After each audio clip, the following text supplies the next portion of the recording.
This is Distant Replay. Today we got another list for you. We did this a couple weeks ago. A lot of good positive feedback. This time we're doing it again. We're doing the top 10 longest prison sentences, Mike. Is that where we're at tonight? Yeah, we're doing 10 of the longest prison sentences for athletes. Okay. How do we get here? Well, we got here because, look, Ben, I always have a lot of irons in the fire with this true crime stuff. I'm usually researching anywhere between like 3 to 5 cases at any one time. And a lot of times what happens is I go down such a rabbit hole because these stories are so convoluted that I get to a point where I have partial episodes done at any given time. And I started to look at these guys and I'm like, man, these prison sentences for these guys that take so long to research are huge. So I started Googling, hey, who has the biggest prison sentences of any athlete? And I'm like, you know what? This would make for a good episode because I think there's a lot of names you're going to recognize that you may be surprised how long they were sentenced to jail for. All right. I'm very interested in this, so we'll go through that tonight. Maybe a few honorable mentions that didn't quite make the top 10. Yeah, we'll throw some in at the end. Okay. And some of these names you're going to recognize. If you listen to our True Crime Sports episodes, you're going to recognize some of them. Yeah, I got a couple in mind that we've talked about already that have had some long sentences. So that'll be the plan tonight. You can find us on YouTube. If you haven't subscribed there, please do. Hit that like button. Smash that like button if you would. Leave us a comment. Also, comment on the polls. Dude, you sound like such a YouTuber, bro. Yeah, man. You got to smash that like button. You got to play the game. You got to do it, man. You got to do it. You got to play the game. It helps us, guys. It really does help us. All kidding aside. Pretty soon, I'll have like your face doing a reaction on the episode art. So that's what people see to click on the video. Like you just doing like a surprise something face. Big on the font, like some just huge font that doesn't really say anything. Your face would be great on this top 10 longest prison sentences, and like you going like, oh my god, I can't believe it. Anyway, yeah, me looking at a computer screen that says like 40 years with like my mouth agape. I might have to design this. All right, so you hit us up on YouTube, but also subscribe on whatever podcasting app you choose to listen on. We're on all of them. We'd appreciate a follow there as well. And our website, distantreplaypodcast.com, we put all of our games up there that we watch, so you can go back and watch them. It's a great place just to go back and find old games to watch. If nothing else, don't even listen to our shows if you don't want to. It's a great resource for actually just finding old games. They're all listed. Ben doesn't mean that. Listen to the shows. He doesn't mean we're that. doing this for the people, Mike. It's not all about listeners. It's about giving the experience back to the people, and that's a great place just to go look at games. So fair point. Find it there at distantreplaypodcast.com and on Twitter and Instagram. All right, let's jump into it, Mike. I cannot wait. We start at the bottom of the list and working up to one. Is that what we're going to do here? Yeah, let's do that. Yeah, we got to finish with one, here. Right? All right, number 10 on the list. All right, Ben. Mel Hall. Remember that name? Yep, remember Mel Hall. So Mel Hall is a member of the Yankees in the 80s, and I know for sure the 80s. He might have seeped into the 90s a little bit. And this is one of those guys where when I'm researching a case sometimes, I'll text Ben and be like, dude, Mel Hall, you know what he's involved in? And Ben will be like, no, most of the time. Yeah. He is involved in some pretty sick stuff. And he has an affinity for younger women, let's just put it that way, or younger girls, I should say. The most notable and most mind-blowing thing he was involved in was when he was at the Yankees, he had a relationship with, I then think the girl was like 15 or 16 years old, and got her parents to go along with their relationship because Mel Hall was like financially supporting the whole family. So Mel Hall would like go from Yankee Stadium to stay with his teenage girlfriend and her parents in their house in Connecticut and like live there.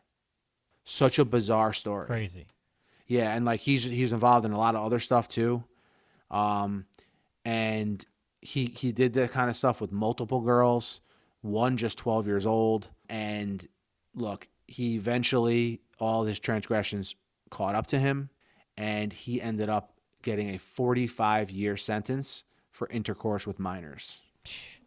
Is he on your list to do for our show? He is. Right? He's a multi-parter. He's a multi-part guy. That's why it's taking me long to do. He is on the list. I know I always say that, especially in the YouTube comments, but there is a list, and Mel Hall is on it. Wow. So how many years did you say? 45. So he's number 10, and he got 45 years. So right. Let you know how this list is going to go. All right. Let's see number 9. The next one was the subject of a True Crime Sports episode already. At number 9 is Robert Rozier. Ah, yes. He of Yahweh Ben Yahweh cult. And Look, I mean, his transgressions are well documented. He's one of these guys who crossed over from not only being in the true crime realm because he's an athlete, but also because he was involved in a very high profile case. Okay, he was involved with a cult, confessed to killing 7 people. He says at the direction of the cult leader, Yahweh Ben Yahweh. He agreed to testify against the leader of the cult. Remember, he was given like 10 years initially. Mm-hmm. Remember that? Yeah. And then he got out, screwed up again. Well, now he's serving 25 to life. So I guess 25 to life is technically considered more than 40 because you could be in there for life. Yeah. Remember that story. That's a great episode if you want to go back and listen to one. It's a pretty crazy story. It's on our feed. You'll find it there. Yeah, I just gave the cliff notes of it, but it's a crazy story with him. Yeah, very crazy.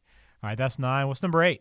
Number 8 is Fast Eddie Johnson, another subject of our true crime sports series, former NBA All-Star for the Atlanta Hawks.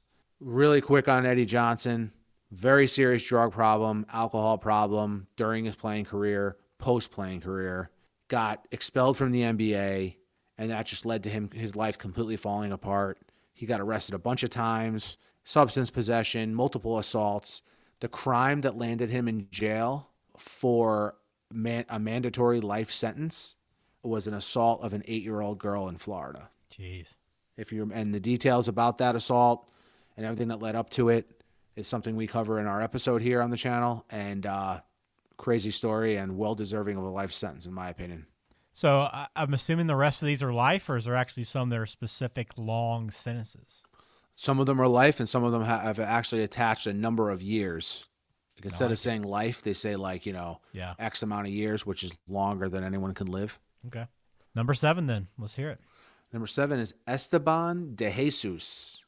Esteban. He was a boxer. Okay. No, I was not familiar with him either, Ben.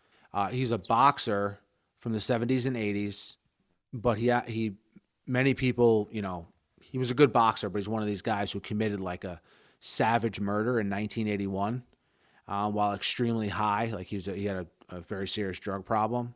He was sentenced to life in prison, and he later died from contracting AIDS, which is believed he got through his drug use. So that's Esteban de Jesus at number 7. Again, a name I was not familiar with. Esteban de Jesus, making his first appearance on the podcast, and probably the last.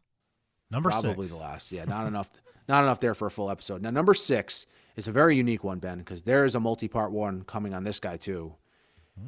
The guy's name is Randy Lanier. Okay, who's that? And he was involved in racing. He was a champ car racer in the mid 80s. Okay. His story involves conspiracy, tax fraud, drug possession, and him being the leader of a criminal organization. All right, that's a lot going on. A lot going on, and basically all that led to him having a sentence where, between selling a lot of drugs, defrauding the government, it comes with like a mandatory life without parole kind of sentence. Yeah. He was involved in some crazy stuff that I'm just peeling the onion back on right now, and is a name that, again, if you search like true crime athletes, his story is so crazy that it comes up because, again, it has to do with like, tax fraud, drug dealing, you know what I mean? Like, it's just like an interesting story from that standpoint. You got me very curious on some upcoming episodes. These multi-parters, man, there's a lot of layers. Yeah, it's going to be, I can't stress enough. We're going to get back to cases next week, and you're going to be like, wow. Like I've been working on these for a while, so I'm curious to think what our audience thinks. Yeah. All right, we're up to number 5. All right, number 5 is Hiroshi Ogawa. Okay. As the name sounds, as the name sounds, like Ben, he played in the Japanese baseball league. All right. Okay. He played for the Chibalote Marines. I only know that name because that's the team that your boy Bobby Valentine managed. Oh, is it? Yeah, but Ogawa played for them before Valentine's tenure. He played from 85 until 92. He later, was in debt, attempted to rob a home of his employer, wherever he was working at the time. During the theft, he knocked out like a housekeeper that happened to be there, put her in the trunk of his car, and drowned her. Jeez, dude. And for that, he got sentenced to life in prison. That's pretty rough. Yeah. Number 4 Evangelos Gousis. Now, he is from the world of MMA, Ben. Okay. Good to Now, see an there are some MMA MMA guys. fighter on the What list. was that? Glad to see Yeah, an MMA yeah, fighter MMA. on the list. Yeah, MMA. Now, the MMA world has a bunch of shady characters in terms of crime, which we haven't really got into yet. But he by far kind of is the headliner. Okay. At 22, he was convicted of attempted murder and drug trafficking. Years later, he was convicted of carrying a prohibited firearm. Those were like smaller sentence kind of things. Okay. When he was in prison, I mean, I think we saw this with another guy. But during his time in and out of prison, he was getting into kickboxing, mixed martial arts, things of that nature. He was also involved in gang activities during that time, too. And in 2004, he was convicted of his first murder, with his second murder conviction coming in 2009. Dang. So he has a life sentence in prison, but he can be eligible for parole after 33 years. He is another guy, Ben, that we got as a suggestion in the comments, and it was a name I'd never heard, and he's definitely on the list to do as well down the line here. 3 murders? Is that what we said here? No, 2 murders. 2 murders. 2 murders. Wow. Yep. That's pretty brutal. And we're still, how many do we have left here? 3 more? 3 more. All right. Number 3 is a name that you're going to know, Ben. Good. Eric Naposki. Yeah, he's been on the show. He's been on the show. Very interesting episode. Again, he's more known for a very popular true crime case more than being an athlete, but he did play in the NFL for a short period of time. Yeah. He and his love interest at the time that he was having an affair with, named Nanette Johnston, now Nanette Packard, basically set up this plan to kill Nanette's husband, Bill McLaughlin. They almost got away with it, and it took a long time for this. It took 15 years for this case to get solved. But in 2009, they had, remember the witness that came forward, Ben? Mm-hmm. They had a witness that came forward, and the cold case detectives ended up piecing some things together. And long story short, Naposki and Nanette Johnston both received life sentences with no chance of parole. Yeah, that's another one on our feed. Go back and listen to that one. It's another one that's just a pretty crazy story because it was a cold case for a while, and just all the details are very interesting. Absolutely. Number 2 is someone we discussed briefly last week. He's making another appearance on the show, and I think at this point, I might have said last year we're not going to do an episode on him, but I think I got to find a way to do one. And that is Clifford Etienne. If you're on the show, it's like if you're making repeat appearances on the show, you're not doing anything right. I don't think, at least the true crime editions of our show. Yeah, especially when now these last 2 here, and starting with Etienne, the numbers are mind blowing. He got a 160-year sentence reduced to 105 years. Remember that last week? Yeah, I remember. Yeah. This was a guy who became a renowned fighter. Remember, lost to Mike Tyson, like we talked about last week. In 2005, he just went on a crime spree involving kidnapping, carjacking, attempted murder of a police officer, and robbery. Initially got 160 years in prison and got it reduced to 105 years. So, is this the good guy? news, he got his sentence reduced by 55 years. Bad news, it's still 105 years. Is this the guy that was also training for boxing in prison? Like discovered he was good in boxing in prison? Yep, exactly. Okay. Got out, pursued boxing, dipped back into a life of crime afterwards. Gotcha. Wow. That takes us to the number 1 athlete on our list tonight. The number 1 guy is a very common YouTube search result when you search for things like this, but I cannot find a lot of information on the specific transgressions that he was involved in, other than generalities. But number 1, drum roll please, is Keith Wright, former NFL player. His sentence, Ben, 234 years. Dang, how do you get to that? So, again, he had a very underwhelming career, spent time with the Buccaneers in 2004, 2005. But in 2011, 3 home invasions. During those home invasions, he committed assaults, armed robbery, and a kidnapping. And all of the convictions from those 3 home invasions added up to 234 years. Dang. Again, like these really sentences, crazy, man, because it's tough to the one thing we've done over this course of these true crimes is just trying to understand sentences. And I mean, Did you say there was murder involved here, or just home invasions? No murder. 3 home invasions.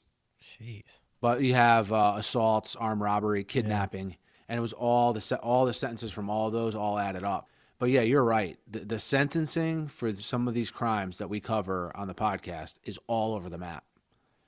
And it's really hard to figure out. Like, you would think, like, hey, all right, this guy's going to serve life without the possibility of parole. Like, why isn't that enough? Why do we have 160-year sentences? Yeah. I mean, I guess you could say it's the same thing, I guess, right? If you think about it that way. Yeah, it is. If you sentence someone to 160 years or life without the possibility of parole, it's kind of the same thing. But, yeah, trying to figure out sentencing guidelines, we should do a podcast on that. Nah, no thanks.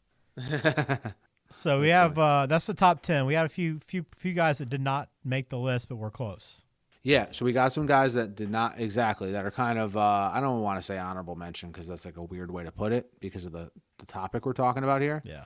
One of those guys is Dave Meggett, who I believe, Ben, might have been the first topic in true crime sports. Am I wrong? Or one of the first ones, one of the first 5. I don't remember if he was first, but he was definitely Ray Caruth might have been first. He was definitely one of the biggest. He was the biggest one we did early on. Yeah, exactly. So Dave Meggett sentenced to 30 years. You have O.J. Simpson, who was originally sentenced to 33 years. He's now out, but that was the sentence he got for his armed robbery, not for the crime most people probably think he should have been in jail for. You had skateboarder Mark Rogowski, who murdered an acquaintance of his and ended up getting sentenced to 31 years. He's another guy on the list that I'm a little bit down the road in researching. You have Tony Ayala Jr., who was involved in multiple rapes throughout the years and got sentenced to 35 years in prison. Wow. And last one here, Darrell Henley, who we did a True Crime Sports episode on. If you remember, Ben, he was the ex-NFL player who got involved with trying to set up to kill a judge. Yeah. And drug dealing kind of stuff. Mm-hmm. We did a whole episode on him, and his story is very, very interesting. Yeah. So those are some honorable mention names for you.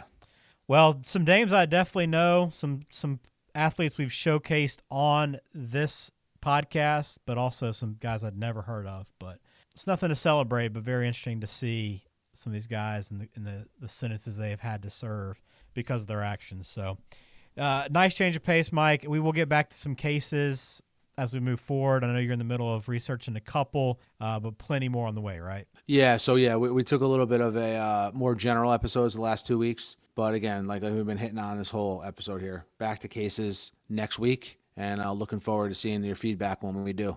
Make sure you do subscribe to the podcast on YouTube, on whatever podcasting app you choose to use. Leave us a comment. Smash that like button, as we said, and find us on Twitter and Instagram. We do appreciate you listening. Absolutely. Smash, rate, subscribe. Until next time.